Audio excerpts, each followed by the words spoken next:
Welcome to the Midnight Entrepreneur. I'm your host, Easton Bennett, alongside my fellow co-host, Tyler Sinnen. We are both entrepreneurs who are learning, growing, and building our businesses, and our goal is to share our experiences and knowledge to help you grow and become a successful entrepreneur. Strap in. Tyler, that was definitely the first intro we did of the show. We didn't do one before that at all. Never. How are things going? Yeah, that was definitely never our second time that we've actually, I don't think that we've ever actually redone an intro or anything like that. I think it's always been raw, but yeah, things are going good. What's going on with you? Not a whole lot. Been busy. A lot of shoots last week. I think the only time we had to redo something was one of the outros. It's because I was fumbling with my words all over the place. But now when I screw up an intro or an outro like that, when I screw up an outro, I just leave it in and we just rock and roll with it. But yeah, a lot of shoots last week. Last week, I think we talked about me not scheduling too many shoots in 1 week. I've failed to implement that as people have just wanted to schedule a bunch of shoots and just have to get them in there. So it's tough to say no. Yeah, tough to say no, especially when they want things done. It seems like May and June are pretty much full already, which is good. But, sometimes you want some alone time. Are they typically busy months? Would you say your business is fairly seasonal? Yeah, I wouldn't say it's too seasonal. It tends to slow down more around November, December time, Christmas. More when it's around holidays. If I was working with a lot of product brands, that might be a time that it picks up, but I feel like that time it kind of slows down. People are kind of just taking it easy, coasting into the end of the year. But yeah, generally this time's pretty busy. The beginning of the year, so like January till the beginning of summer, and then summer people are going to the lake, so it slows down a little bit more. But yeah, it's not bad. Gotcha. I just realized that we're missing my decoration back in my corner, but we're not going to have to redo this. So we're just going to have to shoot it without the tree, without the light. We're just going to go. You guys are going treeless. I don't think we had the light in here before, but the tree for sure. We had the tree last week. Okay. And then you were like, do you want to keep it, or do you want to be consistent and keep the tree? And I was just like, whatever you think. Hey, consistency's never been our MO, you could say. So we're just going to switch it up. What is consistent though? Every single Monday. We haven't missed a week. Oh, for posting. Yeah. That's episode 36. We've gotten close a couple times. Yeah, it's been close calls, but sometimes the episodes come a little later on Monday. I think a couple weeks ago, it took forever to process, 12 hours or something crazy. It wasn't.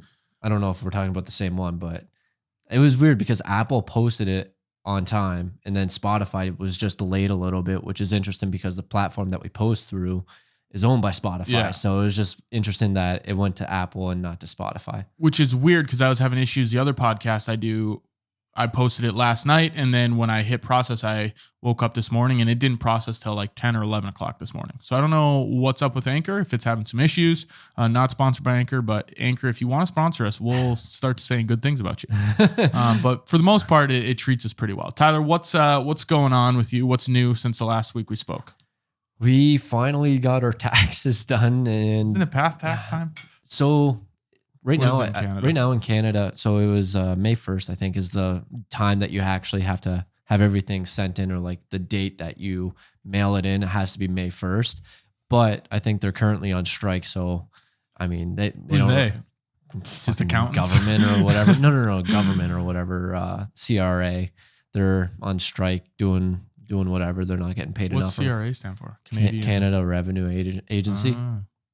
So pretty much like the IRA, but for Canada. IRS, whatever. And then, that's finally done. I don't know what it is, but I just kind of do what I'm told, send it to my accountant. Yep. And Riley and my accountant both said that there's like some issue and we just have to mail it in. We're not really sure why it's popping up, but it's done. It took us a few weeks, but finally got through it. You know what saying we should implement into our taxes? Done is better than perfect. Yeah. Well, taxes might not be right, but it's done. So let's just send it in. Yeah, pretty much. So that's one thing that we got done. And now that we're able to be done with tax season and not focusing on that, I'm like, let's start pushing, because that's our main goal right now, is getting shit done. Getting all of our products out there, getting it sold. We do have our ads up and running, but it's just one right now, and it's just a website traffic campaign. Okay. So it's not going to be generating many leads. We were hoping like maybe if we spend what platform is it on? Facebook. Okay, gotcha. Yeah, because TikTok's like way too expensive. If we want to run on there, it's $20 a day. Ooh. So we would depending on which product we sold, we would basically need to sell like one product per 4 days, I think, to break even. So it's a little bit of a risk to do it on there, but we just have that running right now. So we do want to set up more of a lead gen or lead conversion campaigns, just so we're not just generating traffic, so we can hopefully get sales and then break even with this, because currently we're not breaking even. So that's one thing that we're doing, is running with those ads. And it's like, let's try and do organic social and try and push it as much as possible to get all of our stuff out there, stuff sold, and also work on our future plans as well. Okay. So do you have like a target that you're trying to hit by when you want these all sold out, or just whenever you can?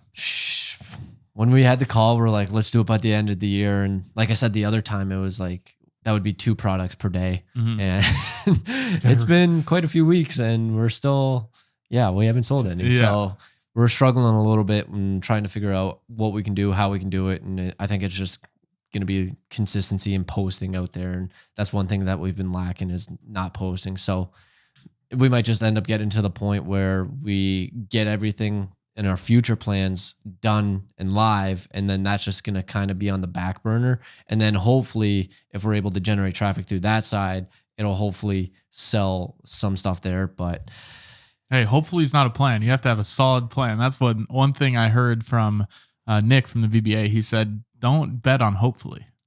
Well, fuck. Start implementing. Well, it's not that. It's how are we going to get sales? So I don't know. Got to do something different. That's cranking out content. That's what I'm saying. That's what we're trying to do. So that's why I'm saying hopefully that works, and hopefully we're able to get sales from it. Hey, hoping's not a strategy. It is for us. It's not working, so maybe it isn't a strategy. Yeah. Well, hopefully by the end of the year. Stop saying hopefully. Hopefully by the end of the year, we can update and all the products are gone. You guys are on to the next venture. Other than that, hopefully, fingers crossed.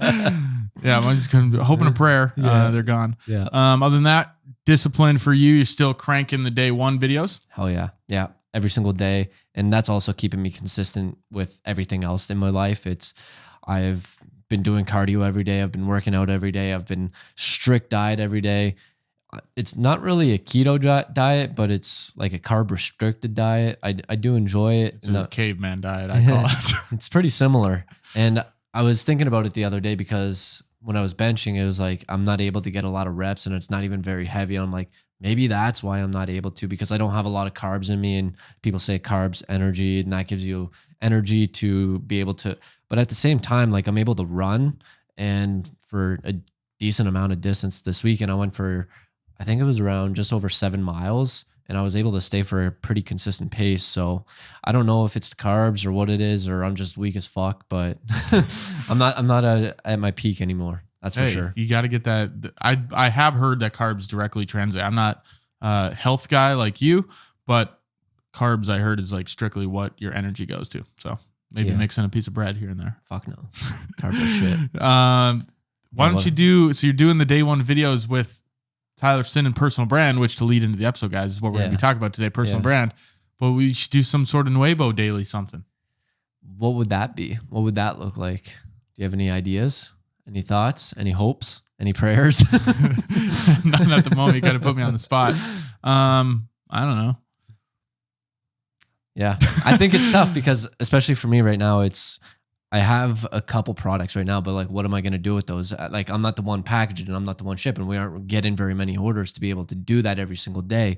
So maybe in the future that we could be able to do it with like our plan for the daily challenge that we do want to release. Maybe we could just start doing that. But for now, I'm just not really sure what it would be with our specific products, how we would do like a day thing. But going off that, go. I don't know if it has to be like a daily thing, like you're doing personal brand wise, where it's like you're like a mini vlog almost, but some sort of something. I feel like we've talked about some ideas during our masterminds, no? Yeah, so, some similar stuff. We branched off different ideas that we could be doing, say different types of posts, and we did start doing that. We did. The one was a quote. We started doing that. My week went on because of my stupid fucking Florida video and travel watch case. That one went on for like 2 months. So it was basically my week for like 2 months because I didn't get it done. And then I got it done. And now it's on Riley's week. And it's been Riley's week for 2 weeks. So I texted him today. I'm like, let's get shit done and let's start doing stuff. So hopefully we can get back on track. I was doing weeks out to 3-month week. I know. Yeah, that's been a long week. That's been a year. Yeah, don't do that. Yeah. Don't recommend. Worked 480 hours this week. Yeah, I think one thing on the discipline is you did tell me to start posting shorts as well, and I started doing that. And I'm a couple days behind on there because I did start on TikTok and Instagram first, but I'm a couple days behind on YouTube Shorts. But it's actually been working out pretty good for me, and I've gained a few subs through there. So YouTube Shorts, Chico. Yeah, good idea there. So anything going on with you? Not really. Besides, I was going to say finally finished taxes, but that's your note. I did finish my taxes. It was a little bit before Tyler did. Oil field job, I think I was telling you today, I think they're signed off on 6 shoots, which is a pretty big one, over $20,000. So that's exciting. So I have to do that. Year or it's for 6 shoots. So it's for about the next 6 weeks. Okay. So that's exciting as far as that goes. Get yourself an editor. Yeah. And that's actually something that we have lined up. I have a guy that actually used to work in the industry, and he's now a video editor, and he had a video production company, but he's now pivoting more into just the editing side. So it's a perfect mix. He knows exactly what's going on. I had to edit the first one. It's just a rough cut to see how they turn out. And then he knows more of the lingo and the terminology that's going on. So that'll be super easy. So I talked to him today. We got to get that figured out moving forward on how to edit those projects and kind of just the workflow, because I've never had to outsource a remote editor before. And then other than that, I mentioned from the top, planning these shoots more than, I think I said 2 a week, 3 max. I don't know what you said. You just said not to do a lot in 1 week. It was something like that. But I think next week, 2 shoots on Monday, 1 on Tuesday, 1 Wednesday, Thursday, and Friday. So every single day. But I don't know. It's just like, how do you say no? Especially when they're jobs where they sign the contract. But you can't just say we're booked this week. Can you? That's something that's in Alex Hormozzi's book where you talk about where there's limited vacancy. So we only have 1 more spot available to do for videos. Get it in now while the supplies last. You wouldn't really say supplies last. Yeah. But that kind of while my hours are out. Yeah. No, it is that way. But a lot of them, when we signed the contract, I tacked on the expedited fee. And now it's did you start doing that? Yeah. So I started doing that, and everyone just starts choosing to get it expedited. Pretty much. Everyone's like, hey, here's the deadline. I want it today. Yeah. Shit, that was the 7th one that said it. Well, they're like, here's the deadline. And I'm like, that's technically for me expedited because that's within, a few weeks. So yeah, it's been a little bit of a headache, but I think once we get to, and even like now out, like scheduling out further than a couple weeks, I had a meeting on Wednesday where they said, hey, we want to shoot at the end of May. And now I'm looking at the end of May and I'm like, God, there's not many days at the end of May. And they're like, and we need to shoot in the middle of June. I'm like, there's just like 10 shoots in June already. So, I mean, it's a good problem to have. Yeah, I'm not complaining about it, but it is a little bit stressful. Yeah. It's funny that you're saying this though, because last week I remember you talking about setting deadlines and setting realistic deadlines. And I was like, fuck that, fuck healthy. And then now you're out here doing this and it seems like you're going against your own saying. So I'm happy for you. Yeah. It's, do what I say, health. Not as I do. Exactly. Yeah. And it's a good time, but you just got to stack that bread. That's what I say. There you go. Anything else? I don't think so. No, I think I told everyone I fell on my ass last week. So we got that covered. Talk about this week's news story. So Biden mortgage redistribution plan. Tyler, you know a little bit more about it than I. So explain in layman's terms to the people. Man, repeat 2008. That's pretty much what it seems like. I briefly read a couple articles and it just seems like they're punishing the people with better credit scores where their interest rates are going to increase. Their down payments, I believe, are going to increase. And then basically anyone with lower credit score, their interest rates lower and their down payments lower as well. So the people that are better with money, I guess you could say, get penalized for being better to help make up the people that are worse with money. And it just does not seem like a good winning formula. No, in 2008, if that's not something we really want to repeat. Nope. If you guys aren't familiar, you should look it up. Actually, watch the movie. What's the movie? The Big Short. The Big Short. I love that movie. Great movie. Michael Burry or Marco Berry or whatever. Yeah. Yeah. I had a meeting yesterday with one of my real estate clients, and we were actually talking about this exact thing, the whole housing market. Not this exact thing, but just in general, the housing market. And I said, because they, it's not selling a ton of houses right now. There's not a ton of people selling, and they basically said that people are prisoners of their own interest rate. So the interest rates, a couple years back were at historic lows in this area. I don't know about nationwide, but now the interest rates are so high that people can't sell. It costs them too much money to even sell their property because they can't sell it to catch up with the interest rate. So people are just prisoners of their own interest rate, and they can't refinance because the percentages are the same right now. So I pretty much asked him what's the solution? Do you have to wait for the rates to go down? He's like, well, they're not going to go down because they're at historic lows. They're probably just going to stay here. So interesting to see where it goes.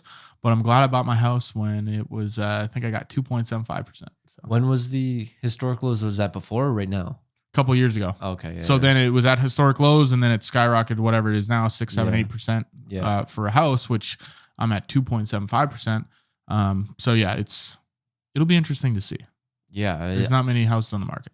It kind of sucks that it doesn't make sense that I just realized we have the same shirt on, different colors. Oh yeah. Nice. Lulu, baby. There we go. Lululemon. But it doesn't make sense that you're punishing the people that are good, and then they have to carry the other people that aren't good, because it doesn't really teach the people at the same time. It doesn't teach the people that aren't as good with money to be better with money, because then it's like, it just seems like it's more of a socialism kind of tactic where it's like, here, you can get a benefit if you're not as good with it. And then they never really learn from their mistakes or anything that happened to them in the past. And they just they always think that they're going to be like sweet. And then subprime mortgage swaps, default, boom, dead. Mm-hmm. Well, not dead, but their mortgage would be dead. Yeah. So it just seems like all these houses, like their plan is that it's going to free up a lot of houses. A lot more people are going to be in the market, but then it's not really going to be feasible for everyone. Yeah, it's interesting to see, because if they're allowing more people to buy houses, like the people with lower credit scores, lower down payment, I'd like to see the seller side, if people can get out of these crazy mortgages that they have. If they're buying a $300,000 house, it might cost them $600,000 over the course of their loan, which is just absurd. If you're paying double what the price actually is. I don't know if that's actually true, but I think it's semi-accurate in there. It's about double. Oh, really? Yeah. So might even be more. Might be less. I don't know. Do your own research. Let's go into this week's topic. Personal branding. Tyler, you got anything else actually on the mortgage thing? I don't know. Do you want to tie this into like business? Because I just feel like this kind of mentality or tactic just doesn't seem right in terms of business, because it's like, if it would be like a failing business and then you basically give them money so they're able to be a successful business. I don't know, because then it doesn't really teach them any lessons. I almost feel like the lesson being taught is that if you do go through this and you don't know what you're doing, there's obviously going to be a consequence on the other end. Mm-hmm. Like, you're going to lose your house. Now you're going to be in debt, but that's a hard lesson to learn. Whereas you'd probably rather learn it on a smaller scale than, okay, well, now you're $500,000 in debt. Yeah. So I don't know. My recommendation for the people listening would be to be good with your money. It's especially in times like this, quote unquote recession, if you want to call it, that's the time when you want to hang on to your money a little bit more. At least know where your money's going instead of just spending on frivolous things, taking out a bunch of loans, buying things you can't afford. It's always good to have cash in the bank. Yeah, I feel like now is a good time to make sure that you are saving up some money, making sure that you do have some good cash on hand just in case that rainy day does come up, because it might just come up sooner than you might think. And a lot of people have been talking. It's funny. What's the saying? It's like economists have predicted, like, what is it? Like 73 of the last 3 recessions. I don't know, because they're just constantly saying it's going to be a recession. It's like, there's a recession. There's going to be a recession. Yeah. And then eventually you're going to hit when you keep saying that. It's like a weatherman. Yeah, exactly. If you're wrong, it doesn't matter. Yeah. Eventually you'll be right. Exactly. But yeah, I mean, be tight with your money. That should be in any market though. I think you should know where your money's going at, no matter what. Even if you get a raise, your business starts making a lot of money, at least start to allocate. That's one thing I've started to do more, is more spreadsheets on what things cost, budgets, how much money is going to be coming in. You can start to allocate that a little bit more rather than just looking at what's in your bank account and being like, sweet, let's do something with it. So more planning. That'd be another suggestion piece of mine. Tyler, personal branding this week. We're going to be talking about how to build our personal brands, where to build them. We each have a little bit of experience. You've had maybe a little bit more experience in TikTok because you at one point had 15. I mean, you still do, but you had a pretty big audience there. I think it was close to 30,000. Oh, was it? Okay. Yeah. And then now I'm dropping quite a bit whenever I do post, and now my videos don't really get anything because I'm not posting that niche anymore. Yeah. But yeah, I did get up there.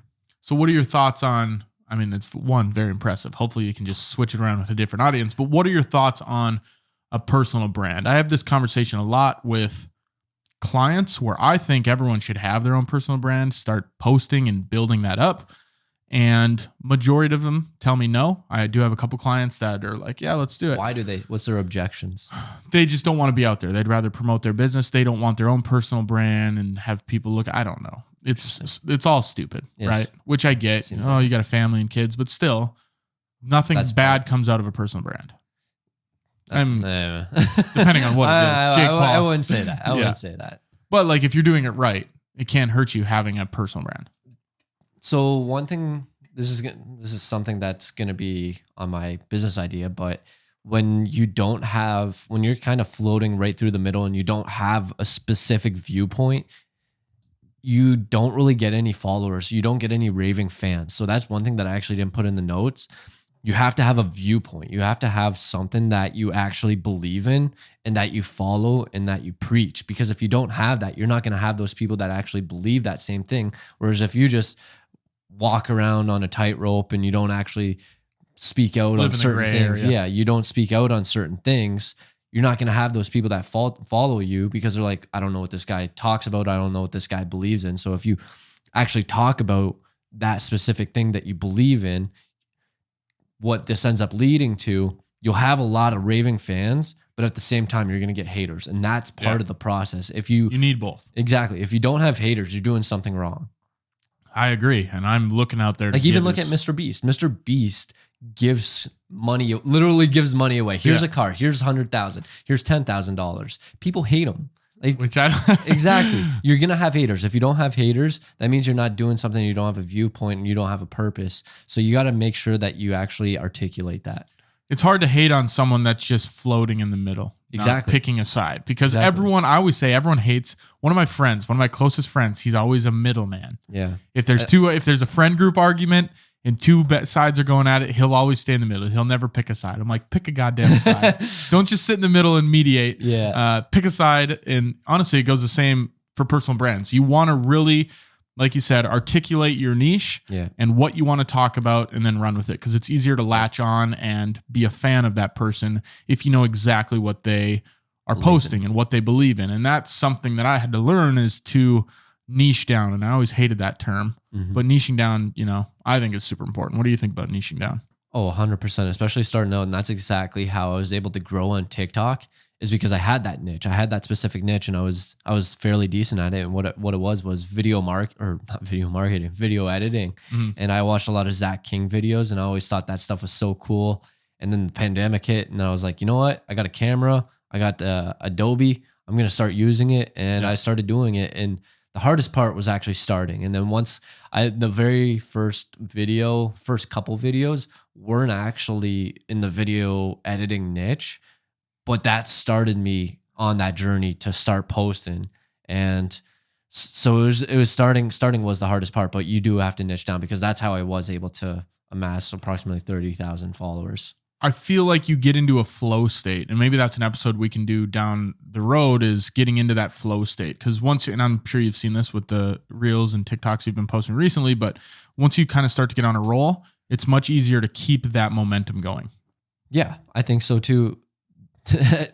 At the same time, when that happened, it freed up so much of my time because I didn't actually have a job at the time. I was in college. So when that happened, I was just a student at the time. I did work at the wellness center on campus, but that got shut down because everything got shut down. Yeah. So basically I went from, I don't know, maybe 8-ish hours a day to basically back in my hands. So I was like, I got a lot of time, and a lot of the videos that I did make took quite a bit of time. Like I remember one video filming, editing, and all that shit. I think it took me close to 10 hours. It was, I didn't realize it at the time. I've made other ones similar to it, but the one that I made, I went frame by frame masking something out, and it was like, it was like, that's why I want to hire a video editor, because I'm sick of doing this. So obviously it doesn't take 10 hours, but some projects do, and it's just gets to be a lot. Yeah. So yeah, I think just getting that consistency, and then when you're in that mindset of consistently posting and coming up with ideas just start flowing, because you're looking for new ideas. And it's like one thing when we started with our coming up with business ideas, you always said, I don't have business ideas. I don't know. I'm not good at that. But once you start looking for it, you're going to start finding it. I think you got 6 in one day. I've been freaking milking that cow. Exactly. Milking that one road trip from Grand Forks to Minot. And I was like, I just need 6 of them. I'll be good for 12 weeks. Exactly. Once you start looking for stuff, you're going to start finding it. I totally agree that once you start looking for them, that's when the door starts to open for those ideas to start flowing. Tyler, there's many different platforms that you can grow your personal brand on. I've been an advocate that you can grow on all the platforms at the same time, but I know there are a lot of gurus out there that say pick one platform and really hone in on that. What are your thoughts on the whole platforms? You know, should you be on all of them? Should you be on one of them, a couple? I think it helps to still be on all of them, just because it depends if you have the time or not. And a lot of the content can be repurposed. Like what you post on TikTok can be posted for Reels, and what you can post for Reels can be posted to Shorts. But at the same time, there's different audiences and you connect with them differently on each platform. Like for TikTok, it's really community based. Like it's really personal. It's really intimate. It's really connecting with the viewer. Whereas Reels, I wouldn't say as much like that. Reels, it's more of the creative. Yeah. Reels is a little bit different. And then Shorts, I don't really know that target market yet. I'm still fairly new with it, but it seems like the people on YouTube and YouTube Shorts is a lot, I'd say, smarter and like to voice their opinion a little bit more. I'd agree, because we posted some TikTok clips and they'll go at you, or just podcast clips, and they'll go at you a little bit harder than they do on the other platforms. Like they'll call you out. And I think they're actually in the weeds a lot more. And I think the people that use YouTube, they're using it a lot for educational type of content. So these people are trying to go out there and learn. So it's completely different audiences on every single platform. So I think you can post on different platforms the same content, but personalizing all of them is when it starts to get a little bit tough.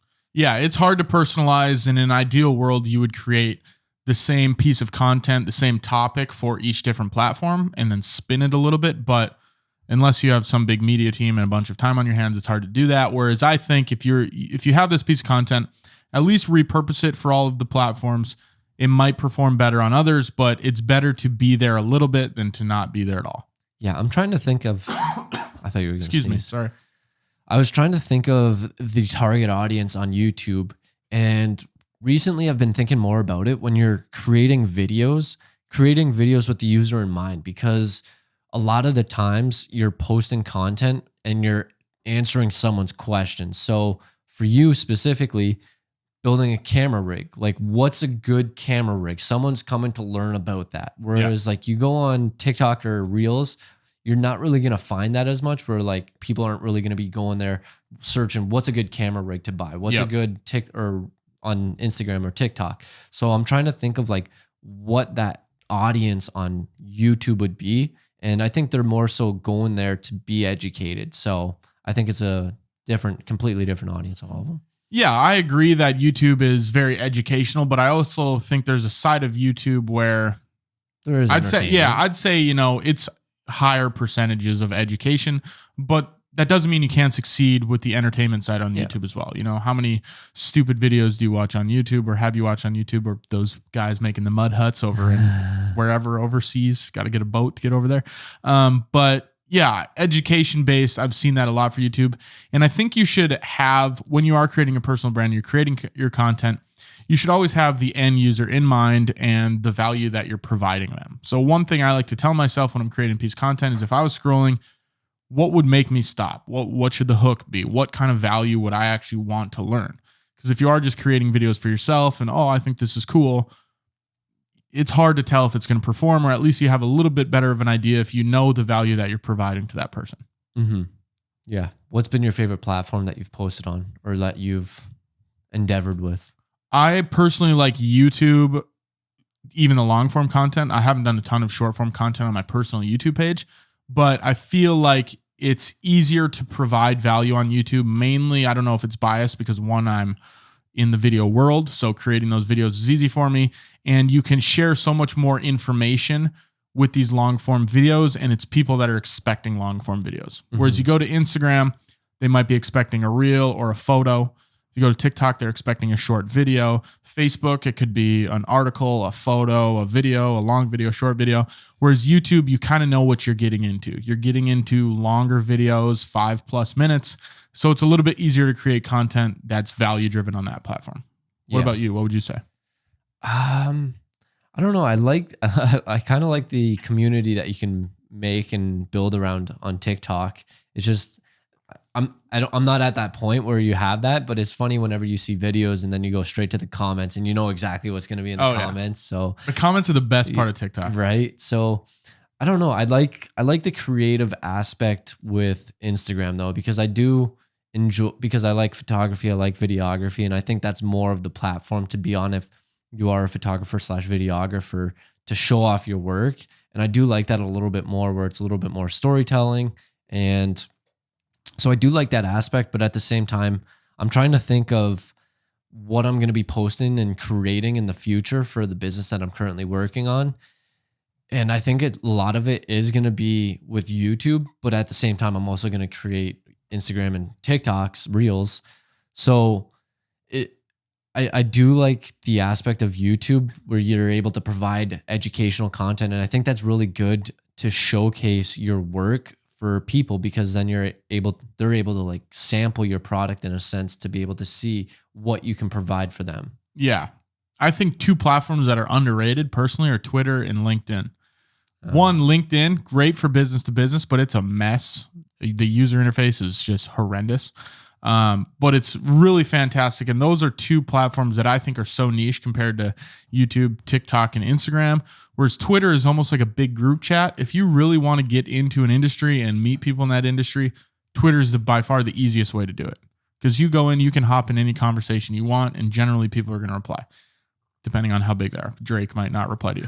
LinkedIn, great for business, for engaging other people's business activities, posting your own business activities, showing what's out there, seeing what other people are doing. I love that. So those are very 2 underrated platforms for building a personal brand. But then again, I really think it circles back to what sort of brand are you trying to create? Are you going to be a dancer shaking your ass? Yeah. Well, there's one place to go for that, TikTok. But if you're going to be giving business advice, YouTube and LinkedIn might be better for you. So I really think it boils down to what is that brand? Yeah, Twitter's an interesting platform to be on.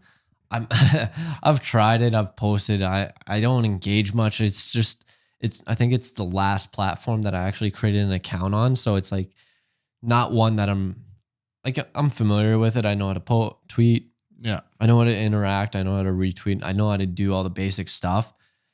Just growing the platform, growing your brand on it is just a little bit more tough. And I don't even know if I'm in the right niche to be on there, if my niche would be on there. So yeah, Twitter, you definitely got to have that specific niche and industry to be successful there. Yeah, and you have to put work in for Twitter, because I personally like to scroll through and see what people are talking about, but I used to engage a lot more. I used to post a lot more, but really I don't use it a ton for that, which maybe down the road I'll start using more for personal brand stuff. But I see a lot of people sharing case studies and results and tips and tricks and ideas and threads. Whereas it seems like a lot of work where I just it's just it's on the back burner. But hopefully ChatGPT and then post it. Yeah, but I know you did that. I know, but that only gets you so far. Just having the tweet only gets you so far. You still have to go and engage with people, reply to people, create pieces of content specifically for Twitter instead of just, here's a 1-paragraph tweet. That's not going to get you much. I think this comes back to the question that you posed earlier. Should you be on all the platforms? I think it's good to be on them, but you can not weigh more heavily, but put more energy into certain ones. Whereas for when I'm posting content, I'll still post that piece of content on Twitter, but I might just not engage around the time I post it. I might not be, utilizing it to the full capability, but it's at least good to have there. So when people, if they end up running into my personal brand or my business page, stuff is still on there. So it looks like the brand and business is still alive. Makes sense. Does that make sense? Yeah, it makes sense. It makes me think of starting out on all of them and seeing which one takes off first. And if none take off, eliminate the ones that you don't want to pursue. Ones you don't like, yeah. And then continue with that, see if one takes off. And if that doesn't happen again, try eliminating it again. And I want to say a lot of people in the beginning when they're struggling to start, like you said earlier, starting was the hardest part. They think there's the answer. Like, well, what's the answer? Should I be on Instagram? Should I be on? And it's like, you have to start. You have to test all of them because no one really has the answer for you. You have to test those platforms before you can even tell what's going to be best for you. Yeah. And I think at the same time, it goes back to your target audience and what platform they're on. And I think your target audience is going to be on every single platform. It's just going to vary on the amount of people in that specific platform. So it's picking which one that you want to pursue, and then maybe say Twitter has maybe like 3% of your target audience compared to TikTok that has like 50%. Yeah. But the 3% is maybe more easily accessible, and then you're able to target it. So I think it just depends on where your target audience is and where you want to put most effort in. And the types of content you want to be creating. Yeah. It's a lot easier to make a bunch of dancing videos on TikTok where you can scroll in the vertical videos compared to Twitter, where if I want to watch that video, I have to click on it and then it opens up full screen. It's more user-friendly depending on what content you're using. So, if you're more of a photography person, Twitter might be better or Instagram might be better because it's set up that way. Whereas if you want long form video, it's going to be really hard to do long form video on Twitter with a 2 minute and 20 second time limit. So those are some other things that you can keep in mind is what type of content are you creating and how much of your demo actually lives on that platform. I think another aspect of it, I forget. It just poof gone. Well, hopefully it'll come back to you. Yeah, you can talk. Right. Filibuster. Filibuster. I've always liked that word, filibuster. So as far as how to build a personal brand, we've talked about a couple tips and tricks. Tyler, is there anything tip wise that you want to throw in there? Yeah, exactly. So it popped back in my head. So I think what you want to do is make sure that you are consistently posting, and not just consistently posting quality content. And that's one thing that Mr. Beast always says, or maybe not always, but maybe one time, maybe sometimes. He says it every day. Yeah. Tyler, guess what? Every morning he tells me. But it's a lot easier to make one video that gets 1 million views than 100 videos that get 10,000 views. So I think it's put as much effort into making one exceptionally great video, post, tweet, whatever it might be, compared to as many as possible. Because I know in the past, a lot of people would say you want to be posting 13 times per day, and then it kind of ruined everything and saturated everything because everyone started posting fucking 35 times a day. And it's like, no, that's way too much. Yeah. No, that's one thing that I actually noticed with stories, and that's kind of why I stopped posting stories, is the less often I post stories, the more views I'll actually get on them. So I'm not going to be posting as many stories, because what I noticed when I was posting stories every single day, my views slowly started to go down. And I think stories is a really good place to engage with your audience personally. So I think stories is a great place to post. But I don't, even though I've heard that you want to be posting, I heard 8 times per 6. Was it 6? It was like 2 in the morning, 2 in the lunch. We can lie. Well, I sent it to you. So it was like, I think it was like 2 in the morning, 2 at lunch, 2 at night, and 6 times per day. And what I see from my personal experience is the more I post, the less views I get. So in that regards, I'm posting less. Yeah, and it goes back to whether the platform is going to push it or not. But I find myself, when I look at stories, I only click on the people that I actually want to see stories from. Yeah. Like if you post a story, I'll click on it and I'll watch through those. Yep. Someone that I don't know that well on a personal level, that I don't really care what they're doing, they might have a story and I'm just going to click through it. So a lot of it depends on if you want to see that person's stuff. And that goes back to, can you hook them the first time you meet them or the first time you see their content? But bouncing back on what you said about posting quality content consistently, like we said, you don't want to be posting 30 times a day. It's just overkill. But one rule I like to live by, and something I haven't been great with myself, is post as much as you can. So consistently, whatever is sustainable. So if you can only post consistently 3 times a week, then do that. Someone might tell you need to be posting every single day, but if you can't keep that up, it's better to be consistent at 3 times a week for a year than it is to post every single day for 2 months and then fall off the face of the map for 2 months. Yep. That's what I was thinking the other day too, because if someone says you got to be posting every single day and then you're able to sustain that for a week, maybe 2 weeks, and then all of a sudden you start running out of ideas or your time starts to catch up to you and you're not able to keep up with that every single day, you end up missing a day. Yeah. And then you end up missing another day. Yeah. And you end up missing another day. And it just keeps snowballing. And then, whereas if you do it, say, you start out with what you're able to actually do, say once per week. And then you do that. And then maybe over a month or 2 months, and you're like, okay, I can add another day. It's pretty easy. And then you're able to slowly build up, and you want to make sure that you're doing something that you're going to be able to consistently do every single day. Yeah. Rather than going hot out the gates and then skidding and falling and crash and burn, and you got no content for a couple of weeks, which I've fell victim to multiple times in my business journey.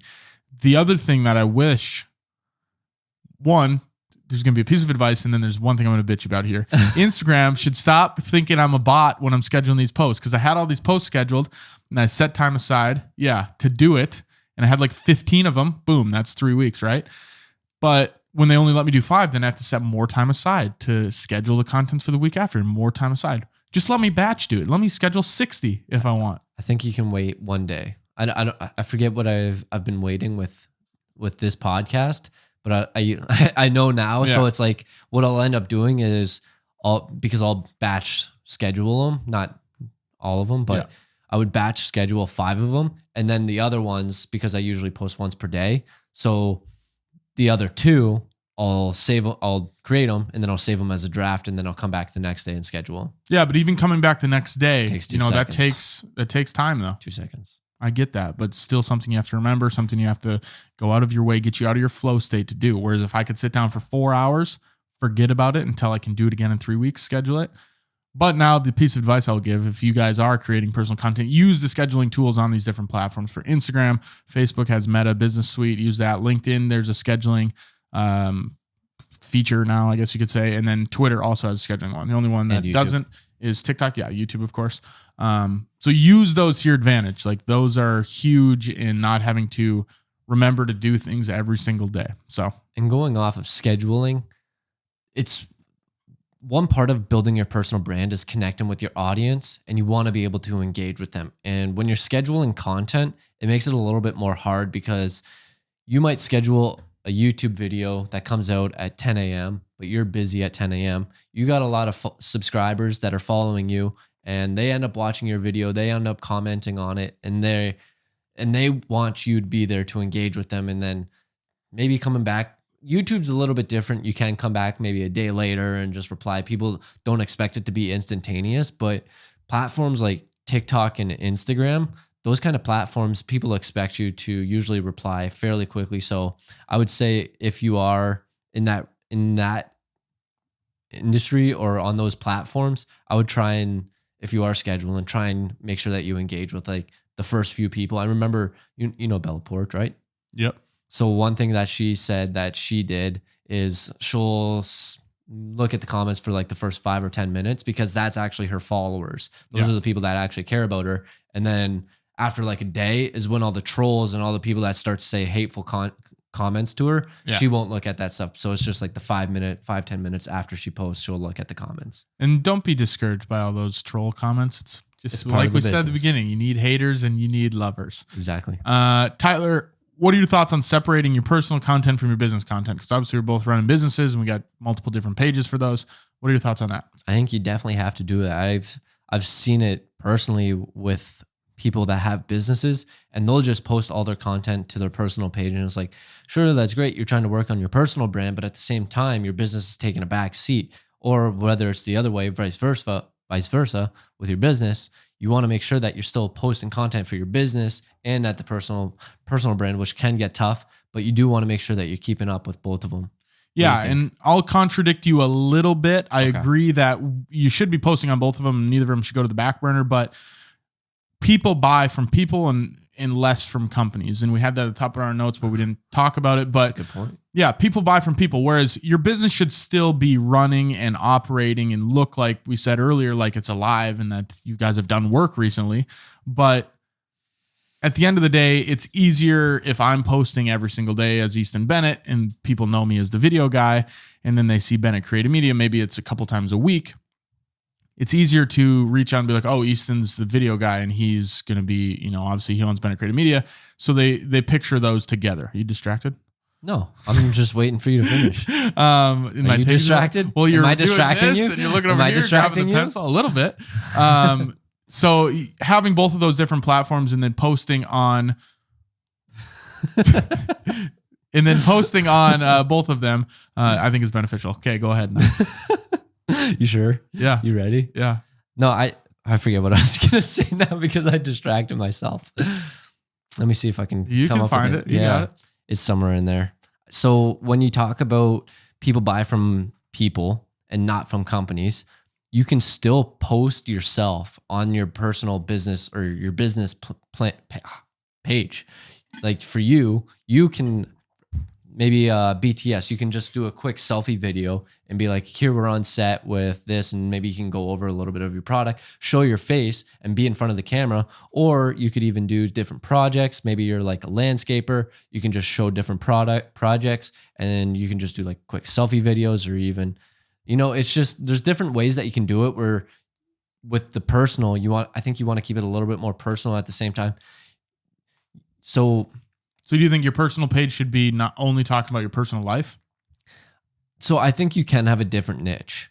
So for you, I feel like your personal brand is the same thing as your business. And maybe if you're like a landscaper, your personal brand probably isn't going to be like landscaping. Like, but I feel like if you double down, it's easier to grow. Maybe, but maybe. I don't know. Do you have any data that backs that up? No, but. So I think at the same time, say you're a landscaper, you come home, you might have a different personal brand. Maybe your niche for personal brand is working out, or maybe it's running, or maybe it's cycling. You can have different personal brands. Like maybe for you, a good one is actually gambling, craps, blackjack, something like that. I think you could. Could you not create a personal brand around that? Maybe it could 100%, be sports. Maybe 100% could. You can have different niches. I don't know if you should though. Why not? I mean, you can if you want to build two different things, but if you want to niche down and build this one thing to be the biggest thing it can be, I think that stays with your business then. Yeah, but I think you get spread too thin. If Ryan Serhant, well, then just stick with your business then. No, I agree, but I'm just saying Serhant. So Ryan Serhant owns Serhant Real Estate in New York. Well, his personal brand is his business, though. No, his business is Serhant. He has a bunch of realtors under it. What's his business name? Serhant. I get that, but if he also had Ryan Serhant, his personal brand, he was doing cooking stuff, it's a little bit different. I think for you, you're in the same area where yours is. For me, I'm going to have a marketing company. My personal brand is not going to be marketing. So what is it? So then you're growing two things where I think that's what I'm saying. You might get spread thin. No. How am I going to get spread thin? Because you can't. I think I'm going to generate two different audiences. I get that, but then you're going to get 50% instead of 100%. No, I'm getting 100% and 100%. But you can't. Why not? Because there's only 100%. Well, I got 100% over here and 100% over here.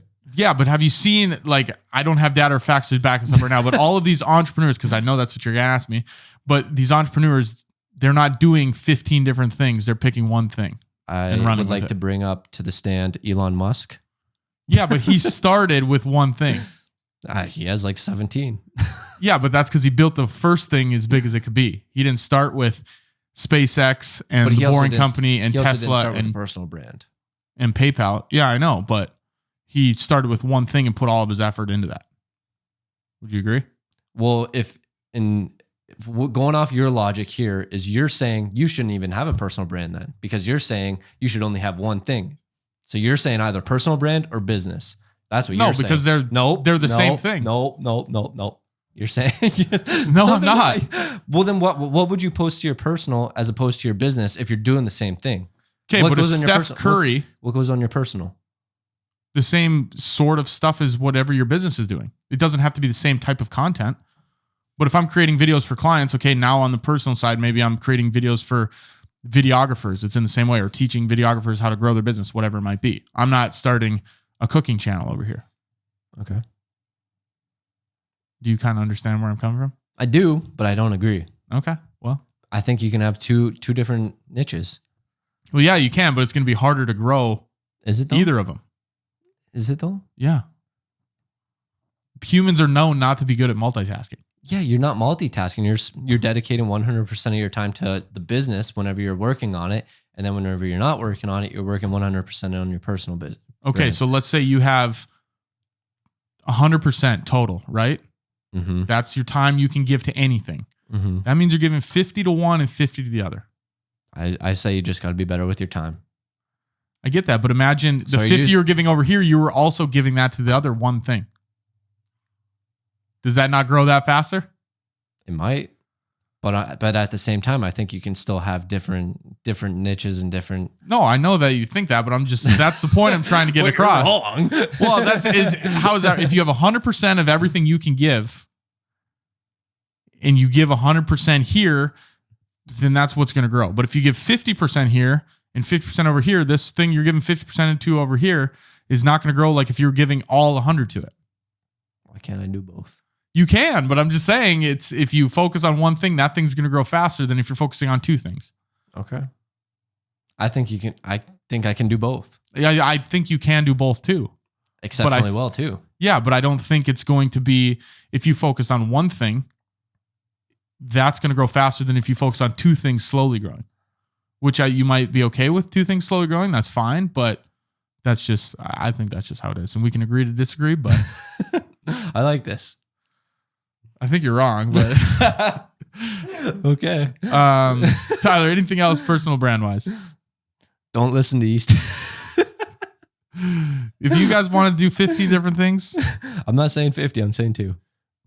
Well, you guys be the judge of it yourself. Tyler, business idea of the week. Your turn. Yeah. So this is kind of contradictory to what we talked about today, because you want to have a viewpoint and that something that you actually believe in. And what I have come up with the idea of is a non-biased news story or station that looks at both sides. They give you straight facts. They aren't manipulating. And that's basically what all the news stations are doing. Like you got to grab people's attention. You got to say these outrageous headlines to get people to click through. So I think it's just having a non-biased news place, and that fact checks both sides of the story, and they give you straight facts, straight data that is not biased. How do you feel about when the money comes into play, when people try to pay you off? You have to say no. You have to stay true to your values. Yeah, because that's when you look at, say, the two opposing sides right now, they're both being paid, maybe even by the same person.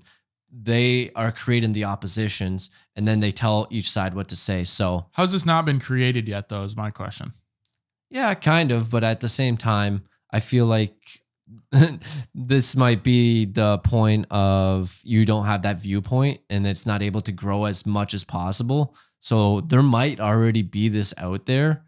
It's just not that big as an opposing side because you don't have those people that love you and that hate you. So you just have a bunch of people that are just like, I think people like to go into things with not an enemy, but a side they can root against, though. Exactly. There's a common enemy. So they often say that America was most connected. Founded on Duncan? Yeah. Most connected and had a common enemy, and they all came together when 9/11 happened because they had a face to an enemy. So everyone came together because they all had a common interest in an enemy. So when you do have those two opposing sides, you do have an enemy and you do have a side that you want to stand for. So Tyler wants another 9/11 to happen. I didn't say that. A political 9/11, you could say.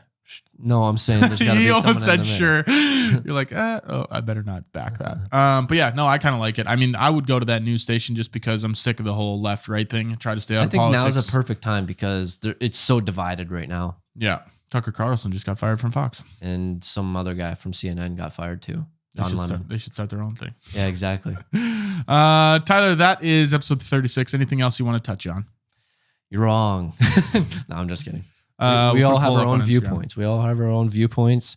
You can take each one from each viewpoint, and you can implement it as you wish and see what works, what doesn't work, and just go from there. And start building your personal brand. It's very important. That's the episode 36 of The Midnight Entrepreneur. If you have any questions you'd like us to cover or answer, you can email us at themidnightentrepreneur@gmail.com. If you found value in this content or found this entertaining, share this with a friend or post it on your story. If you really enjoyed the show, we'd love a rating and a review on wherever you're listening. Talk to you guys next week for another episode of The Midnight Entrepreneur. Your brand is the single most important investment you can make in your business. Steve Forbes.